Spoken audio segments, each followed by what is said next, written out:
यहाँ तो जाति व्यवस्था बनी हुई है ना, क्योंकि ब्राह्मण अलग पैदा होते हैं, यादव अलग पैदा होते हैं। अगर इस नज़र से देखा जाए तो, लेकिन ये गलत बात है। मैं इस दृष्टि से बता रहा हूँ, इसको समझने का एक बार प्रयास। धर्म हम लोग नहीं बनाते, यानी मनुष्य धर्म नहीं बना सकता। हमारा मानना है कि ईश्वरीय सत्ता इसे पहले ही बना चुकी है। अनशन से सब नदियों का पॉल्यूशन, तो पीने के लिए जीवन में स्वच्छ पानी नहीं मिलेगा, साफ नहीं। ये सब कौन बताता है? हमारा संस्कृति बताता है। तो अपने ये विज्ञान ही बताता है, लेकिन विज्ञान बता रहा है, लेकिन विज्ञान को जानने वाले पैसे के चक्कर में, सिर्फ कमाने के चक्कर में व्यापारिक करके उसको तो दोहन करना है। अब सरकार ही किसी चीज को ठेका दे देगी, मान लो, तो ठेकेदार को तो पैसे कमाना है ना। वो क्या जानता है कि पहाड़ को कितना खोदना है, वो तो खोदेगा ही। सब कुछ एक सिंबल बना के दिखाया गया। समझो कि हमारे अंदर राम भी है, रावण भी है, कृष्ण भी है, कंस भी है। मनुष्य का शरीर इतना सिस्टमेटिक इस वक्त में रच रखा है ना, कि हमारे अंदर हर एक चीजों पे हम राज कर सकते हैं। नमस्कार। आज जो मैं अनुभव करता हूँ उस विषय पे, कुछ धर्म के बारे में बात करना चाहता हूँ। कि धर्म, मैं किसी पे, ये मेरा विचार, निजी विचार है, मैं किसी व्यक्ति पे इसे थोप नहीं रहा हूं, लेकिन जैसे मैं समझता हूं, क्योंकि ध्यान और साधना मैं भी करता हूं। मैं यादव हूं, देखा जाए तो मनुष्य ही हूं, लेकिन भारतीय संस्कृति के हिसाब से यादवों में मेरा जन्म हुआ है। तो यहाँ तो जाति व्यवस्था बनी हुई है ना, क्योंकि ब्राह्मण अलग पैदा होते हैं, यादव अलग पैदा होते हैं। अगर इस नजरों से देखा जाए तो, लेकिन ये गलत बात है। मैं इस दृष्टि से बता रहा हूँ, इसको समझने का एक बार प्रयास कीजिए। मैं क्या दृष्टि रखता हूँ। वैसे तो लोग कहते हैं कि यादवों के पास अकल ही नहीं होता, उनके घुटने में होता है। तो शायद मुझे बेअकल का समझ करके, अकल ना हो तो ये भी समझ करके, अनपढ़ ही समझ करके, गंवार ही समझ करके मेरे बातों पे थोड़ा सा ध्यान दीजिए। आजकल पढ़े लिखे लोग जो अपने आप को शिक्षित मानते हैं, और हैं भी वो शिक्षित, क्योंकि दुनियावी ज्ञान, आधुनिक ज्ञान उनके पास है। आधुनिक ज्ञान किसे कहते हैं? जिससे विज्ञान बनाया जा सकता हो, वो आधुनिक ज्ञान है। और पौराणिक ज्ञान क्या कहते हैं? जो उसको, उसका नाम ही सिर्फ ज्ञान है, जो पुराणों से, वेद से, पुराण से, बाइबल से, गीता से, पुराण से, ये सब पुराने जमाने के ही विद्या का ये एक प्रकार से ये भी किताब है। इस दृष्टि से मैं देखता हूं इसे। अब रही बात संस्कृति, धर्म और संस्कृति दोनों में अंतर है। धर्म हम लोग नहीं बनाते, यानी मनुष्य धर्म नहीं बना सकता। हमारा मानना है कि ईश्वरीय सत्ता इसे पहले ही बना चुकी है, उसे हम धर्म कहते हैं। इसका हम लोग रक्षा करते हैं। रक्षा करना और इसका विनाश करना हमारे हाथों में, मनुष्यों के हाथों में ईश्वर ने दे दिया है, क्योंकि उन्होंने धर्म बना दिया, और हम इसे रक्षा कर सकते हैं। कैसे? मैं बताता हूं। जैसे धर्म का मतलब है कि ये पृथ्वी अपने धारण पे, एक धुरी पे घूमना, चक्कर लगाना, ये हम नहीं कर सकते। ये उन्होंने घुमा दिया और घुमा रहे हैं, ये उनका काम है। यही धर्म है, पृथ्वी का धर्म है अपने अक्ष पे घूमना और सूर्य का चक्कर लगाना। ऐसे ही इसी वजह से ऊर्जाएं, शक्ति बनती है। तो इस शक्ति से ही इसके ऊपर जल का, मिट्टी का निर्माण हो गया। ये हम नहीं कर सकते, ये सब प्राकृतिक, यानी कि ईश्वरीय धर्म है। अब जल हो गया, जल का काम जीवन देना, उसका धर्म है, वो अपना धर्म पूरा निभा रहा है। ये धर्म हम नहीं कर सकते। ऐसे ही किसी चीज को पेड़ पौधा निकल रहा है या ये शरीर बना रहा है मनुष्य, ये हम नहीं बना सकते। ये सब ईश्वर का धर्म है। इस धर्म के लिए अब इसको बैलेंस में रखना हमारा काम है कि पृथ्वी पे अगर सबका समावेश बराबर हो, दो चीजों से ये दुनिया बनी हुई है। मैं जैसे देखता हूँ इसमें सत्य भी है और झूठ भी है। दोनों को बैलेंस में रहना जरूरी है। दिन है तो रात है।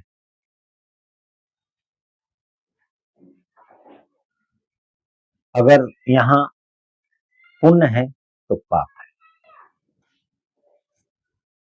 अब इसको ज्ञान और विज्ञान के माध्यम से मनुष्यों को ही ज्ञान और विज्ञान को अपने अंदर सांसारिक शिक्षा के आधुनिक ज्ञान से हमें सृष्टि को आगे ले चलना, विज्ञान के माध्यम से अपनी सहूलियत के हिसाब से इस सृष्टि को सजाना भी है, संवारना भी है और इसे चलाना भी है। और ज्ञान के माध्यम से इसे देखना है कि इसकी संतुलन बिगड़ ना जाए, क्योंकि विज्ञान संतुलन बिगाड़ सकता है और ज्ञान संतुलन को पीछे से एक प्रकार से, जैसे घोड़ा का काम है चलना, विज्ञान का काम घोड़ा है, उस पर सवार जो बैठ के उसका लगाम पकड़ के चलाता है वो है ज्ञान। कि भाई कहाँ जाना है, कहाँ नहीं जाना है, कहाँ जाने से नुकसान हो सकता है, गड्ढे में चला जाएगा, खड्डे में चला जाएगा, ये चीजें। तो विज्ञान है, अगर ट्रक है तो ड्राइवर जो बैठा हुआ है उसके ऊपर वो मनुष्य है, ईश्वर का बनाया हुआ, उसके अंदर ज्ञान होना चाहिए। तो दो पक्ष है। अधिकतर ज्ञान पूरब दिशा से आता है और आते ही पश्चिम जाते जाते ये विज्ञान बन जाता है। तो हमारी संस्कृति दो हो जाती है अगर दो तरीका से देखा जाए तो, पूर्वी संस्कृति और पश्चिमी सभ्यता। सभ्यताएं दो है, दूसरी सभ्यता कोई संस्कृति मानी, उनका विज्ञान पे काम करते हैं और हम लोग ज्ञान पे काम करते हैं। पहले ज्ञान आएगा तो विज्ञान आएगा। अब जैसे मानिए ज्ञान का रूप निराकार है, वो मस्तिष्क में जर्नेट होता है, पैदा होता है स्वाध्याय से और ध्यान से। और जिस व्यक्ति का मन शांत होगा, स्वच्छ विचार होगा, उसके पास कैपेसिटी होगी मंथन करने की। मंथन करते हैं ना समुन्दर में, तो उसमें से ये रत्न निकलते हैं। ऐसे ही ये समुन्दर समझो दिमाग, इसके अंदर मनुष्य के अंदर मंथन करेगा तो इसके अंदर से रत्न निकलेंगे। तो इस वजह से जो ज्ञान निकला, वो ज्ञान जो है, जैसे मान लीजिए मुझे एक मकान बनाना है, बार बार उदाहरण देता हूं ऐसे चीजों को, तो पहले कैसे बनाना है ज्ञान में आएगा, इसका ये स्वरूप दिया जाएगा, यहाँ पिलर लगाया जाएगा, ये किया जाएगा, ध्यान में सब हमने बना दिया। लेकिन उसको तंत्र के माध्यम से, यानी कि औजार बनाया जाएगा, उसके हिसाब से तंत्र तैयार करके और उसको इस हाथों पे विद्या से हाथों में आ जाएगा। अगर यही ज्ञान कला ये हमारा उंगली सीख जाए, हाथ सीख जाए और ये साकार कर देगा इस धरती पे, इस बिल्डिंग को बनाकर उसी तरीके से, तो ये शरीर के लिए सुविधा देना चाहिए, तो विज्ञान कहलाएगा। तो ज्ञान पहले आएगा जब ही विज्ञान की उत्पत्ति होगी। तो ऐसे ही पूरब में सूरज निकलता है तो पहले पूरब दिशा में ज्ञान आता है। इधर शरीर पे काम हुआ है, संस्कार पे काम हुआ है हमारे भारत में, तो हमारी संस्कृति सभ्यता है संस्कार का, अधिक मिलेगा इसके अंदर, ज्ञान अधिक मिलेगा। और यही चीज पश्चिम जाते जाते विज्ञान बन करके फिर हमारे पास ही वापस आएगा। हमारा ज्ञान उधर जा रहा है, विज्ञान बन के फिर इधर आ रहा है। तो हमारे लोग जो ज्ञान का महत्व कम जानते हैं, जैसे कम पढ़े लिखे हैं, नहीं समझ पाते हैं, तो वो ललचाएंगे, उनको अंदर लालच जगेगी विज्ञान को देख कर, ये गाड़ी ले लेता, उधर से आए, ये कर लेता, ये करता साधन के लिए, तो वो दिखाएंगे हमें, एक प्रकार से वो जादू है विज्ञान। उधर से वो लेकर आएंगे हमारे को, तो हम उसको इधर से खरीदेंगे, उनका काम चलेगा, हम आकर्षित होंगे, वो आएंगे इधर, तो उधर से कल्चर नहीं होगा उनके पास इतनी बढ़िया, उनके यहाँ संगीत नहीं है जो हमारे पास है। देखो, हमारे हर एक काव्य को कविताओं में, पाठ में, सुर में लिखा गया है। यानी हम सुर कहते हैं देवताओं को, जो सुर में हो जाए, सबको माज दे, तरीका से बजे एक में और मानसिक शांति पहुंच जाए। यानी हमारी कथा कहानी सुन के भी आनंद आए। और जब आनंद आता है ना, तो यहाँ अंग्रेजी में पता नहीं वो क्या कहते हैं, छोड़ो, हिंदी में होता है, यहाँ राम रस टपकता है। अब राम रस कहने पे कोई समझेगा कि ये अनपढ़ है। अरे उनकी भाषा होगी कि यहाँ पे अंग्रेजी में कुछ भी कहते हैं, टॉक्सिन कहते हैं या फिर हार्मोन कहते हैं, उनका अपना सिस्टम है। लेकिन हम उसको राम रस, कृष्ण रस यहां से जब टपकेगा ना आनंदित से, तो आनंद होगा। तो क्या होगा, हमारे दिमाग को रिलीफ मिलेगी। अच्छी बातें सुनने से आनंद से तो दिमाग रिलीफ होगा, शांति मिलेगी और एकदम सिस्टम में शरीर हो जाएगा। और यहाँ किसी दुख का बात, कोई घटना याद करने लगो जो हमारे साथ हादसा हो गई है, भय हो, डर हो उत्पन्न होगा यहाँ पे, तो फिर यहाँ से दो रस फिर टपकेगी, कंस रस और रावण रस, जो हमें बेचैन करेगी। चैन नहीं, बेचैनी पैदा करेगी। तो हमारे दिमाग को थकान होगा, शरीर को हरास करेगा, छीनेगा। तो यही सब चीजें है। तो जहां संगीत होता है ना, सुर होता है, वहां अच्छे अच्छे लोग भी जो है ना नाचने लग जाते हैं। तो हमारे यहाँ सुर है, संस्कृति है, सभ्यता है, इस पे हमें गर्व करना चाहिए। इसको अंधविश्वास नहीं समझना चाहिए। जीवन में दोनों चीजों की जरूरत है, ज्ञान का भी, विज्ञान का भी, लेकिन दोनों लिमिट में होना चाहिए। अधिकतर मान लो राम राम राम, थोड़ा ही राम कहोगे 10 मिनट, 1 घंटा आप सिर्फ जप लो, शांति से बैठ जाए, दिन भर तरोताजा रहोगे, दिन भर जपने की जरूरत नहीं, अपने आप चलता रहेगा। लेकिन कोई आदमी समझाता है साधु संत बन के दिन भर राम राम जप, तो राम राम अगर दिन भर जपोगे तो आप खुद ही आनंदित रहने लग जाओगे ना, तो कार्य नहीं कर पाओगे, फिर आलसी हो जाओगे, फिर धरती का बोझ भी बन सकते हो। सभी आदमी अगर संत महात्मा बैठ के बन ही जाए और ध्यान करके, और ये तो फिर गृहस्थ कहाँ रह जाएगा, और गृहस्थ में से ही वो सब निकलते हैं।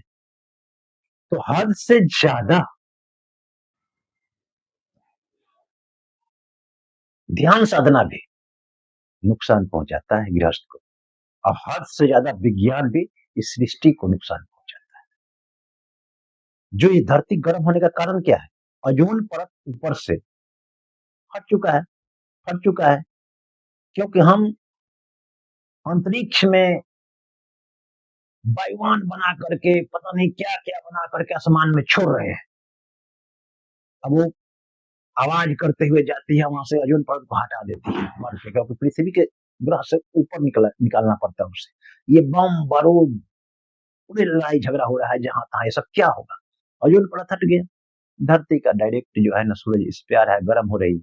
अब ग्लेशियर जो है पिघलने लगा, क्योंकि धरती जब गर्म होगी तो पहाड़ धीरे धीरे गर्म होगी, और पहाड़ के सर पे ही तो ग्लेशियर है, तो उसको धीरे धीरे पिघलना चाहिए, क्योंकि धरती में गर्मी है। इस गर्मी के कारण से ऊपर जाकर के धीरे धीरे करके नदियों के रूप में जितना चाहिए इस वक्त, अब ज्यादा गर्म हो जाएगा, सारा पिघल पिघल कर समुद्र में चला जाएगा, है? धरती की बैलेंस खराब हो जाएगी। एयर पोल्यूशन, गाड़ियों से, ये सब कचरा से, सब अनसन से, सब नदियों का पोल्यूशन, तो पीने के लिए जीवन में स्वच्छ पानी नहीं मिलेगा, साफ नहीं। ये सब कौन बता, हमारा संस्कृति बताता है। तो अपने ये विज्ञान भी बताता है, लेकिन विज्ञान बता रहा है, लेकिन विज्ञान को जानने वाले पैसे के चक्कर में, सिर्फ कमाने के चक्कर में व्यापारिक करके उसको तो दोहन करना है। अब सरकार ही किसी चीज को ठेका दे देगी मान लो, तो ठेकेदार को तो पैसे कमाना है ना, वो क्या जानता है कि पहाड़ को कितना खोदना है, वो तो खोदेगा ही उतना। लेकिन उस पे सरकार को अच्छे इंजीनियर, ईमानदार इंजीनियर, इसको भी, वेद को भी, तो वेद तो खैर मंत्र है, उसको सब नहीं पढ़ सकते, वो तो है, लेकिन पुराण है, गीता है, इसमें कुछ भ्रम मिलाया हुआ है, मानते हैं कि धर्म में भ्रम है, उसको हटा कर सही सही चीजों को स्कूल में लागू करो, ताकि इंसान का जो है ना, ये सब चीज, इसके अंदर दया भावना, एक दूसरे के प्रति प्रेम, और सही दृष्टि से उसको देखने का ऐसा इंजीनियर रखो या कुछ भी अपने से सही तरीका से देखो ताकि धरती को नुकसान ना हो। ये धरती को नुकसान नहीं होगा तो हम लोग सही से इस पे जी पाएंगे, खुशियों में रह पाएंगे। यही संस्कृति सभ्यता तो हमारी बताती है। लेकिन हाँ, ये बात भी सत्य है कि ऋषि मुनि पहले में और आज में बहुत अंतर हो गया है। बहुत सारे सिद्ध महात्मा है जो अपने में काम कर रहे हैं, लेकिन वो कथावाचक बन के नहीं। जो कथावाचक बन के कर रहे हैं ना, हमारे कथा सुनाते हैं, आपने देखा होगा सब सुविधाएं लोगों से दान कहते हैं कि दान दे दो, आपको दान देने से होगा, और कहते हैं मैं कर रहा हूं, लोगों से दान ले करके अपना ही एक आश्रम बना लिया, 2-4 वृद्धाश्रम बना दिया, बुद्धों को महिलाओं को जो लेकर के रख दिया कि मैं इसको सेवा कर रहा हूँ माँ। अरे तुम पाप कर रहे हो, ऐसा कर्म ही क्यों करे कि बुढ़े माँ को बुजुर्ग को तुम्हारे पास छोड़ना पड़े और तुम उनका सेवा करो, उनको घर में करवाओ करे। वो तो बहाना है कि 100 को खिलाऊंगा, ऐसी बहाने से 10 गाय पोस लूंगा कि गाय गाय, इसी बहाने से चंदा आ रहा है, लोग करे बहुत कर रहा है और उससे अपना स्वार्थ सिद्ध कर रहा है। एक से एक कपड़ा पहनेगा, एक से एक प्रवचन सुनाएगा, इतना बातें करेगा, जो सो रोज बात ही कर रहा है, वो साधना में कहाँ इस से जुड़ पाता है। वो थोड़ा बहुत मिल गया उसी में कर रहा है, आप सबों को बेवकूफ बनाते हैं उसके अंदर चमक नमक डाल करके। और चमक दमक में दुनिया जीना चाहती है, वो भी समझ गए हैं कि इनको तो बस इधर से आधुनिकतावाद है, ये चाहिए, और इधर से इनको ये दे देना है, डोज उनको मिल गया और आज ये उनके अंदर भक्त बन गए हैं। लो चल, अरे समझो, उनका शरीर भी ईश्वर ही बनाया है, आपका शरीर भी ईश्वर ही बनाया है। अपने शरीर को मंदिर बनाओ और इसके अंदर ईश्वर को प्रकट करो। उनसे ज्यादा तुम समझ जाओगे, उनको समझ जाओगे कर क्या रहे हैं, और तुम्हारे प्रश्न का जवाब तुम्हारा शरीर अंदर से देने लग जाएगा, भय निकल जाएगा, सिर्फ भय रह जाएगा राम से, हनुमान से। अभी हनुमान जी हैं, 5 मुख का सामने देख रहे हैं, क्या है, क्या दर्शा रहे हैं, ये यही दर्शा रहे हैं ना कि देखो यही एक हनुमान भी है जो नीचे स्वरूप देखो मनुष्य का है, उसके अंदर बंदर का भी है, उसके अंदर घोड़ा का भी है, सुअर का भी है और मनुष्य का भी है। यानी एक के अंदर ही ये ब्रेन ही जो है ना, हर एक चीज हमारे अंदर है, ऐसे प्रकट कर सकते हो तुम अपने अंदर जो चाहो जिसको, इसी को हनुमान कहते हैं। तो इसलिए हम मनुष्य है तो सबको जरूरत है, सभी की जरूरत है अपने अपने जगह। नहीं मानोगे तो ऐसा सकल सूरत देखकर भयंकर करके तब तुम्हारे को नाश करना पड़ेगा जरूरत पड़े तो। इसलिए हनुमान का स्वरूप है, ऐसे कृष्ण दिखाते हैं हर एक चीज अपने अंदर से आना जाना, ये सब कुछ एक सिंबल बना के दिखाया गया। समझो कि हमारे अंदर राम भी है, रावण भी है, कृष्ण भी है, कंस भी है। मनुष्य का शरीर इतना सिस्टमेटिक ईश्वर ने रच रखा है ना कि हमारे अंदर हर एक चीजों पे हम राज कर सकते हैं और करते हैं, मनुष्य ही राज कर सकते हैं और हर एक चीज को अपने अंदर ही अवतरित कर सकता है। इसके अंदर राम अवतरित हो सकते हैं, कृष्ण अवतरित हो सकते हैं, रावण अवतरित हो सकता है, कंस अवतरित हो सकता है। इस सृष्टि के एक पेड़ पौधा का भी अगर सही से इसमें देखोगे तो हर एक चीज आकर तुझे बताएगा, पेड़ भी इसके अंदर हो जाएगा कि क्या पेड़ क्या कार्य कर रहा है, वो बताने लग जाएगा।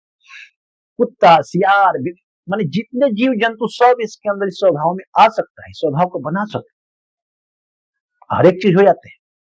और ऐसे ही जिसकी अधिकता ज्यादा हो जाती है ना, तो समझो कुत्ते का क्या काम है, भौंकना, भाव भाव भाव, किसी को काटना, इधर दौड़ना। चलो हालांकि वो चौकीदार का काम करता है, उसको बुरा नहीं है, वो अपना काम धर्म सही निभा रहा है। लेकिन हमने क्या कुछ कुत्ते का ले लिया है अपने अंदर में, कुछ सुअर का ले लिया है, यानी खान पान की वजह से कुछ ये खाने लेकर कुछ कुत्ते का भौंकने वाला ले लिया है, और कुछ शराब का विष यानी कि शराब शराब वगैरह खान पान में हर एक चीज डाल दिया है। बाद में कभी सुअर बन के लेट जाते, गिर जाते हैं, नशे में कहीं पड़े रहते हैं मनुष्य का, कभी चलना नहीं, कभी करना नहीं, अपने जीवन को कहीं गोबर बना रहे हैं। बहुत सारे बच्चे हैं, लड़के हैं, नशा कर रहे हैं, अपने शरीर को पता नहीं क्या वो हो गया, टेंशन तनाव में, आधुनिकतावाद में। और बड़े-बड़े लोग अपने आप इस शरीर को ही नहीं समझ पाते। अरे इस शरीर को समझो, शांति से, ध्यान से, घबरा कर नहीं। यहाँ शॉर्टकट कुछ नहीं है इस संसार में। शॉर्टकट थोड़ा दिन के लिए चलता है। अश्लीलता बढ़ते जा रही है इस वीडियो पे। अंग दिखा करके थोड़ा देर के लिए व्यू बिटोर लेना, इकट्ठा कर लेना, क्या मान मर्यादा इज्जत रह जाता है तुम्हारा, फिर बाद में कोई नहीं पूछने वाला है। सारे तो यही चल रहा है। हम लोग का वीडियो बनाएंगे संस्कार को नहीं देखेगा कोई, कोई बात नहीं, एक आध तो देखेगा ना। हम इतना ही चाहते हैं कोई देखे चाहे ना देखे, एक भी देख लिया ना था। ईश्वर से हमने इस प्राकृतिक से साधना किया, जो लिया इसी प्राकृतिक से लिया, इसको हम भेज देते हैं इस विज्ञान के माध्यम से। कुछ विज्ञान बहुत अच्छे अच्छा काम कर रखा है, क्यों नहीं, विज्ञान चाहिए नहीं, लेकिन एक ही बात, उसको बैलेंस में चलाने के लिए। पहले कुआं का जमाना था, कितना था पानी बना, विज्ञान तरक्की किया तो घर घर में नल और जल और कल हो गया ये सब चीज। तो विज्ञान का भी जरूरत है और ज्ञान का भी जरूरत है। इन वो दोनों में तालमेल मिला करके और ऐसे ही चलना है। जैसे मान लीजिए, सही तरीका से देखिए क्या है, मैं आपको एक उदाहरण देता हूं धान का, या उदाहरण लो किसी बीज का, किसी चीज बीज का, मान लो धान का ही। वैसे तो पेड़ पौधा सेव संतरा कुछ भी ले सकते हो आप, धान का लो। अब धान ईश्वर ने दिया, उसके अंदर, उसके धान के ऊपर जो छिलका है वो हमारे जीवन का काल है। अगर धान हम खा जाएंगे तो इस शरीर को हजम नहीं होगा, मर जाएंगे। तो उसको ज्ञान और विज्ञान के माध्यम से उसमें से छिलका को हमने अलग करना है, ठीक है ना, जो वेस्टेज है। फिर चावल निकालेंगे और चावल को फिर अग्नि पे पकाएंगे, क्योंकि शरीर के अंदर जाके पक ही रहा तो रहा है। इसके अंदर बुखार जैसे आप देखते हो, नापते हो, सभी जानते हैं, गर्मी रहता है इसके अंदर। गर्मी निकल गया तो इंसान खत्म, ठंडा पड़ जाता है शरीर। तो इसके अंदर जाकर उसको पकना ही है, पक करके रस बनना है। उस रसों से शक्ति मिल करके हमारे हर एक अंगांग को मिलना है, तो शक्तियां बढ़ती है। तो उसको पहले ही अग्नि पे पकाना है और फिर खाना है। तो अब कहेंगे कि चावल ही भगवान क्यों नहीं दिए, नहीं। अब चावल को लेकर जमीन में डालोगे तो फिर दूसरा तो होगा नहीं। तो बीज में दोनों होता है, छिलका भी और गुद्दा भी। और दोनों को जब डालोगे ना इस धरती में, अब उस छिलके को चाहे तो बुराई मान लो, मान अच्छा बात है, ये संसार में दो चीज है, अच्छाई बुराई। और चावल को अच्छाई मान लो, लेकिन छिलका और चावल दोनों मिलकर ही धरती में जाएगा तो फिर से दूसरा धान निकलेगा और फिर पड़ेगा, फिर हम लोग का चलेगा। कोई भी गुठली डालोगे तो गुठली को छिलका फटेगा, उसके अंदर को छिल के बोओगे तो नहीं हो सकता जमीन में। तो इस दोनों चीजों की जरूरत है, बैलेंस में हो और बैलेंस में चले, क्योंकि कभी भी पूरा सत्य हो नहीं सकता और कभी भी पूरा असत्य हो नहीं सकता। किसी का भी बैलेंस बढ़ेगा ना तो अहंकार और घमंड आएगा इंसान में। ज्यादा ज्ञान भी हो जाएगा तो अहंकार का कारण हो जाता है, और ज्यादा अज्ञान हो जाएगा तो अंधभक्ति का कारण बन जाएगा। फिर आपको लोग बेवकूफ कोई ठग लेंगे, और ठगे जा रहे हो, समझ पा नहीं रहे हो, और कुछ लोग उसी में मजा ले रहे हैं, कुछ लोग ठगे जाना है। तो कहीं ठगने नहीं जाना है, अपने आप को समझिए और बुझिए। और हाँ, फेसबुक पे मेरा तो ये वीडियो देखते नहीं होगा ज्यादा, अगर देखना हो तो मेरे यूट्यूब चैनल मैंने नया बनाया है, हर एक जीवन का बोध उसमें बताता हूँ। उस यूट्यूब चैनल का नाम है वैदिक चिंतन बघौत बाबा। सब्सक्राइबर ज्यादा है नहीं, 80 90 या 100 के आसपास ही नीचे ही है अभी तो, मिलेंगे भी ज्यादा नहीं। लेकिन किसी आदमी को मेरे विचार सुनना हो जाए, और विचार क्या, मैं अपना जीवन का सच्चाई उस पर पूरा डाल डाल के रखता हूँ, ताकि मैं रहूं और चाहे ना रहूं, एक दिन लोगों को जरूरत पड़ेगा, मुझे विश्वास है। आज नहीं तो कल बेचैनी में मेरे बातों से ही चैन पाओगे और मेरे बताए हुए मार्गों पे चल के अपने जीवन को बदलोगे, मुझे विश्वास है। जय सिया राम, जय श्री कृष्ण।